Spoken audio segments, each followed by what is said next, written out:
നമസ്കാരം.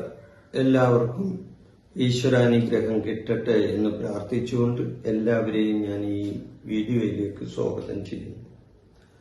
ഞാൻ ഇന്ന് പറയുന്ന വിഷയം വേഴത്തിന്റെ രാശിമാറ്റം. അതുകൊണ്ട് ലോട്ടറി അടിക്കാവുന്ന നക്ഷത്രങ്ങളും രാശികളും ഏതെല്ലാമാണെന്നാണ് ഞാൻ ഈ വീഡിയോയിൽ പറയുന്നത്. വേഴത്തിന്റെ രാശിമാറ്റം കൊണ്ട്, കാരണം വേഴം ധനകാരകനാണ്. അപ്പൊ ധനകാരകനായ വേഴം രാശി മാറിയാണ്. അപ്പൊ നേരത്തെ നിന്നിരുന്ന രാശിയിൽ നിന്ന് വേറൊരു രാശിയിലേക്ക് മാറുമ്പോൾ അപ്പൊ ചില നക്ഷത്രക്കാർക്കും ചില രാശിക്കാർക്കും അത് ധനപരമായി നേട്ടങ്ങൾ കൈവരിക്കാവുന്ന ഒരു സമയമാണ്.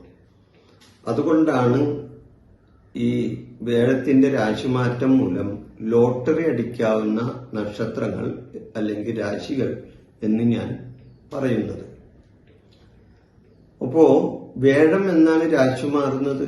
2026 ജൂൺ 2-ാം തീയതി വെളുപ്പിന് 1:55 വേഴം തന്റെ ഉച്ചരാശിയായ കർക്കിടകൻ രാശിയിലേക്ക് സംക്രമിക്കുന്നു. ആ സമയം അപ്പൊ ഒരു ഗ്രഹം ഉച്ചരാശിയിൽ പ്രവേശിച്ചാൽ ആ ഗ്രഹത്തിന് ഫലദാനശേഷി കൂടും എന്നാണ് നമ്മുടെ ജ്യോതിശാസ്ത്രം പറയുന്നത്. അപ്പൊ അതനുസരിച്ചുള്ള ആ മാറ്റങ്ങൾ ഏത് നക്ഷത്രങ്ങൾക്കുണ്ടാകും അല്ലെങ്കിൽ ഏത് രാശികൾക്കുണ്ടാകും എന്ന ഒരു വിഷയമാണ് ഞാനിവിടെ പറയുന്നത്. അപ്പൊ ലോട്ടറി അടിക്കാവുന്ന നക്ഷത്രങ്ങൾ അല്ലെങ്കിൽ രാശികൾ ഏതൊക്കെയാണെന്ന് നമുക്ക് നോക്കാം. അപ്പം ആദ്യം തന്നെ മിഥുനൻ രാശിയെ പറ്റി പറയാം. ഇപ്പൊ വേഴം മിഥുനൻ രാശിയിലാണ് നിൽക്കുന്നത്. അപ്പൊ മിഥുനൻ രാശിയിൽ നിന്ന് വേഴം കർക്കിടകൻ രാശിയിലേക്ക് മാറും. അത് ജൂൺ 2-ാം തീയതി. അപ്പൊ മിഥുനൻ രാശിയിൽ വരുന്ന നക്ഷത്രങ്ങൾ ഏതൊക്കെയാണ്? മകീരം, അര, തിരുവാതിര, പുണർദം, മുക്കാലി. ഈ നക്ഷത്രങ്ങൾ മിഥുനൻ രാശിയിൽ വരുന്ന നക്ഷത്രങ്ങളാണ്. അപ്പൊ മിഥുനൻ രാശിക്കും അതിൽ വരുന്ന നക്ഷത്രക്കാർക്കും ഈ വേഴമാറ്റം ധനപരമായി വളരെയധികം ഗുണം ചെയ്യുന്ന സമയമാണ്. കാരണം മിഥുനൻ രാശിയുടെ 2-ാം ഭാവമാണ് കർക്കിടകൻ രാശി. അപ്പൊ കർക്കിടകൻ രാശി വേഴത്തിന്റെ ഉച്ചരാശി കൂടിയാണ്. അപ്പോ 2-ാം സ്ഥാനം ധനഭാവമാണ്. അപ്പൊ ധനഭാവത്തിലേക്കാണ് ധനകാരകനായ വേഴം എത്തുന്നത്. അതുകൊണ്ട് ഈ മിഥുനൻ രാശിക്കാരെ സംബന്ധിച്ച് സാമ്പത്തികമായിട്ട് വളരെയധികം മുന്നേറ്റം ഉണ്ടാകുന്ന ഒരു സമയമായിരിക്കും ഈ സമയം. ഇവരെ സംബന്ധിച്ച് അപ്രതീക്ഷിതമായ ധനലാഭം, ലോട്ടറി, നിക്ഷേപങ്ങളിൽ നിന്നുള്ള ലാഭം എന്നിവയും ഇവർക്ക് ഉണ്ടാകാൻ സാധ്യത കൂടുതലാണ്. ഇതുമൂലം കുടുംബത്തിൽ സന്തോഷവും സമാധാനവും ഉണ്ടാവുകയും ചെയ്യും. അപ്പൊ വേഴം ഇവരെ സംബന്ധിച്ച് ഈ മിഥുനൻ രാശിക്കാരെ സംബന്ധിച്ച് അവർക്ക് 2-ാം ഭാവത്തിലേക്ക് ധനസ്ഥാനത്തിലേക്ക് വേഴം വരുന്നത് ഏറ്റവും ഗുണകരമാണ്. ധനപരമായ ഉയർച്ചയുണ്ടാകും. ലോട്ടറി പോലെയുള്ള സമ്മാനങ്ങൾ അടിക്കാൻ ഇവർക്ക് ഈ സമയം അതിന് ഇടവരുന്നതാണ്. ഇനി അടുത്ത രാശി ഏതാണെന്ന് നോക്കാം. കന്നി രാശിക്കാരാണ്. ഇതിപ്പോ മിഥുനൻ രാശിയാണ് ഞാൻ പറഞ്ഞത്. ഇനി അടുത്തത് കന്നി രാശിയാണ്. കന്നി രാശിയിൽ വരുന്ന നക്ഷത്രങ്ങൾ ഏതൊക്കെയാണ്? ഉത്രം, മുക്കാൽ, അത്തം, ചിത്തിര, അര. ഉത്രം, മുക്കാൽ, അത്തം, ചിത്തിര, അര. ഇത് കന്നി രാശിയിൽ വരുന്ന നക്ഷത്രങ്ങളാണ്. അപ്പൊ കന്നി രാശിക്കാർക്ക് വേഴം 11-ലേക്കാണ് വരുന്നത്. അപ്പൊ വേഴം 11 എന്ന് പറഞ്ഞാൽ എന്താണ്? അത് ലാഭത്തിന്റെ സ്ഥാനമാണ്. 11-ാം ഭാവം രാശിയിൽ 11-ാം ഭാവം എന്ന് പറയുന്നത് ലാഭത്തിന്റെ ഭാവമാണ്. ആ ലാഭത്തിന്റെ ഭാവത്തിലേക്കാണ് ധനകാരകനായ വേഴം വരുന്നത്.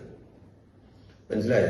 അപ്പോ ആ ലാഭം ധനപരമായ ലാഭമായിട്ട് ഇവർക്ക് മാറും ഈ കന്നി രാശിക്കാർക്ക്. അപ്പൊ വരവിന്റെ സ്ഥാനത്ത് വരുന്നു ഇവരെ സംബന്ധിച്ച്. 11-ാം ഭാവം ലാഭത്തിന്റെ ഭാവം കൂടിയാണെന്ന് ഞാൻ പറഞ്ഞല്ലോ. അപ്പോൾ ധനം ഇവർക്ക് ഈ ലാഭകരമായി കിട്ടുന്ന അവസരങ്ങൾ ഇവരെ സംബന്ധിച്ച് ഈ വേഴത്തിന്റെ മാറ്റം മൂലം ഇവർക്ക് കിട്ടാവുന്നതാണ്.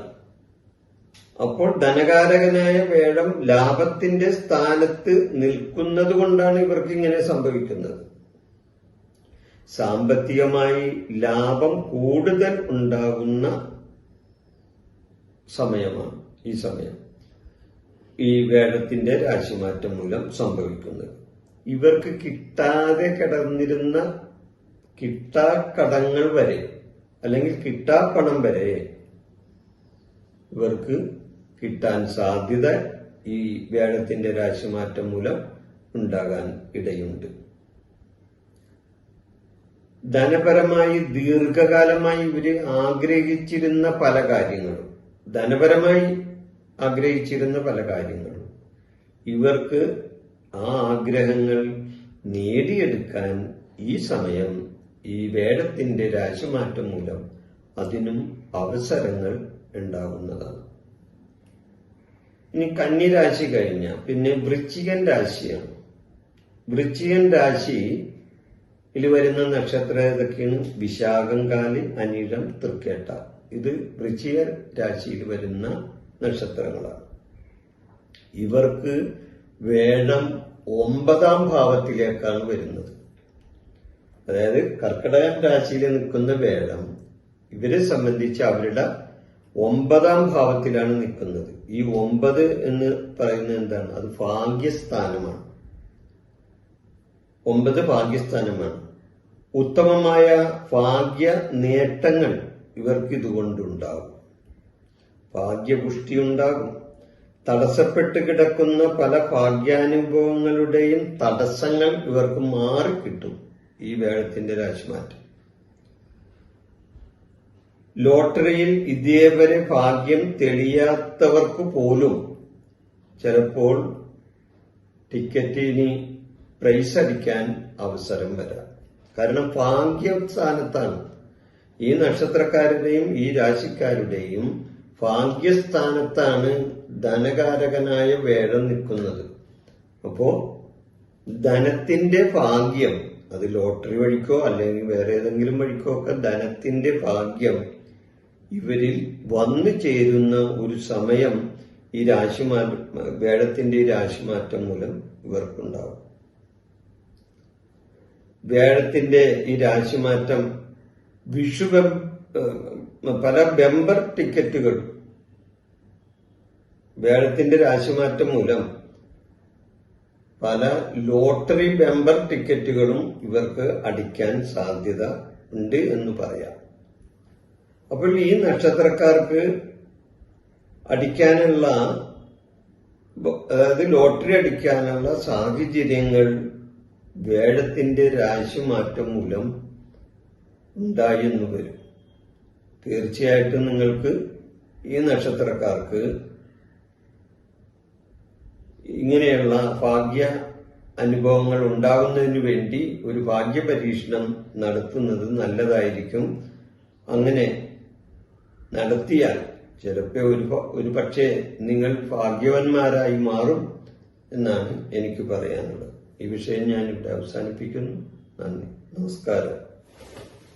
എൻ്റെ ഈ ജ്യോതിഷ പ്രോഗ്രാം നിങ്ങൾക്ക് ഇഷ്ടപ്പെട്ടാൽ ഇത് സബ്സ്ക്രൈബ് ചെയ്യാനും ലൈക്ക് ചെയ്യാനും ബെൽ ബട്ടൺ അമർത്താനും മറക്കരുത്.